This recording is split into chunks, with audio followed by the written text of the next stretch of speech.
নমস্কার, আমি রাহুল মুখার্জি, সহযোগী যোদ্ধা, বাঁকুড়া থেকে। রাত্রি 9টার সময় আমাদের সাথে বেলবনি আশ্রমের কর্তৃপক্ষ যোগাযোগ করেন যে ওনাদের ওখানে একটা অনুষ্ঠান ছিল এবং ওখানে খাবার বেড়ে গেছিল।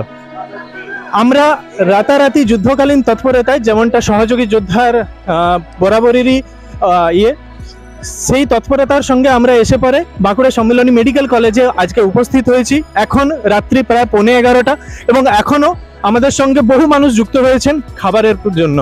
আসুন তাদের সঙ্গে দুটো কথা বলবো। আপনারা দেখতেই পাচ্ছেন অসংখ্য মানুষ আমাদের এই জায়গাতে সহযোগিতা করছেন এবং আমাদের এই লাইন ক্রমশই বৃদ্ধি পাচ্ছে। এই রাতের মধ্যে আমরা যে এইভাবে এখানে এসে এবারে উপস্থিত হয়েছি, আপনাদের ভালো লাগলো? ঠিক, আসুন আমরা আরো দু একজনকার সাথে কথা বলবো। দাদা, আমরা দেখতে পাচ্ছি আপনারা ব্যস্ত আছেন মানুষকে খাওয়ানোর জন্য। আজকে এই রাতের মধ্যে, এই ঠান্ডার মধ্যে আপনারা কিসের উৎসাহে এখানে এসে উপস্থিত হলেন যদি একটু বলেন।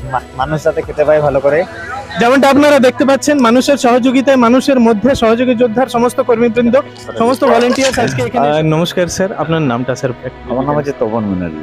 স্যার, আজকে আমরা আমাদের সংগঠন থেকে আমরা খাবার বিলিয়ে দিতে এসেছিলাম, কিন্তু আমাদের অনেক পাতার শর্টেজ পড়ে গেছিল। সেই জায়গাটাতে স্যার আপনি যেভাবে আমাদের পাশে এসে দাঁড়ালেন, তার জন্য আমাদের সহযোগী যোদ্ধা পরিবারের থেকে আপনাকে অসংখ্য ধন্যবাদ স্যার।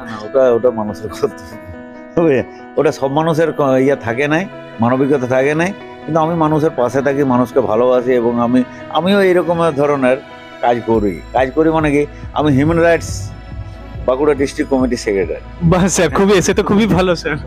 অতএব আমাদের কাজগুলো ওইরকম, মানুষের বিপদে আপদে পড়লে আমাদের যেতেও হয় বা উপকার। ঠিক স্যার, আমাদের পরিবারের পক্ষ থেকে আপনাকে স্যার অসংখ্য ধন্যবাদ স্যার।